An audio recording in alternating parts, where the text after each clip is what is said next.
Kita beralih ke informasi lain, saudara menanggapi soal kualitas udara ibu kota DKI Jakarta yang dinilai sangat buruk. Menurut penjabat Gubernur DKI Jakarta Heru Budi Hartono sebagai tantangan bagi Pemprov DKI Jakarta.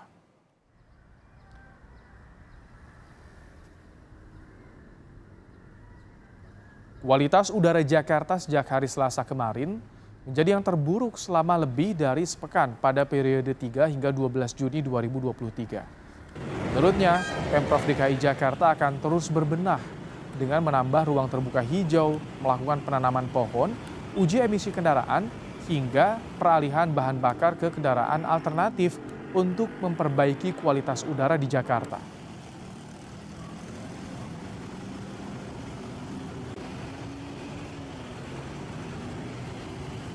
Memang itu tantangan Pemda DKI polusi udara, maka Pemda DKI ya terus berbenah, menambah RTH, kita semua yang menanam pohon, di sisi lain mengurangi emisi itu dengan misalnya uji emisi kendaraan dan tentunya peralihan bahan bakar ke kendaraan alternatif juga diusahakan, termasuk juga Transjakarta untuk berbenah menggunakan bus listrik, kira-kira seperti itu. Ya, semua masyarakat harus bersama-sama bantu untuk mengurangi emisi.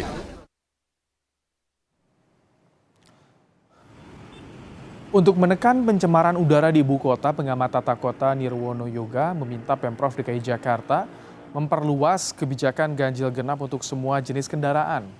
Menurutnya, perluasan harus berlaku hingga daerah penyangga Jakarta. Ia menilai perbaikan harus segera dilakukan karena potensi polusi udara semakin tinggi mendekati musim kemarau, khususnya pada rentang Juni hingga Agustus. Di mana membatasi pergerakan kendaraan pribadi, ya, sehingga dengan demikian kebijakan yang keluar, misalnya yang sudah ada kebijakan ganjil genap, tapi ini harus diperluas, ya. Ganjil genapnya itu benar-benar diperluas seluruh wilayah DKI. Kemudian berlaku untuk mobil dan motor, ya, bahkan juga berlaku untuk mobil motor yang dengan tenaga listrik, gitu. Jadi benar-benar fokus kalau mau ngurangin ya 50% dikurangin. Kualitas udara di ibu kota sedang tidak baik-baik saja. Papan Indeks Standar Pencemaran Udara atau ISPU milik Kementerian Lingkungan Hidup dan Kehutanan menunjukkan bahwa kualitas udara di ibu kota saat ini pukul setengah 1 siang waktu Indonesia Barat dalam level tidak sehat. Kondisi udara di Jakarta pada akhir pekan tercatat masih dalam level tidak sehat. Padahal, aktivitas kendaraan bermotor pada akhir pekan tidak sepadat hari kerja. Saya juga memeriksa kualitas udara Jakarta melalui aplikasi Air Visual. Tercatat, partikel-partikel polutan di Jakarta di atas 40 mikrogram per meter kubik. Angka itu jauh melampaui standar WHO sebesar 15 mikrogram per meter kubik.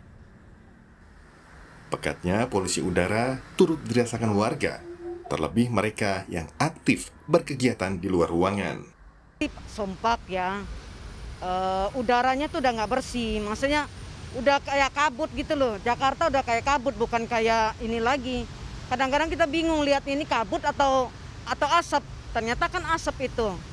Nah itu membuat kita tuh pernapasan kita juga nggak sehat gitu loh. Sih makin parah ya, karena kayak saya kan aktivitas di luar, jadi kayak polusinya itu kayak cenderung cerah, tapi kayak polusinya itu terlalu kayak makin kayak nggak baik gitu. Iya. Kalau untuk suhu, hawa juga makin... Suhu juga iya, kayak makin panas.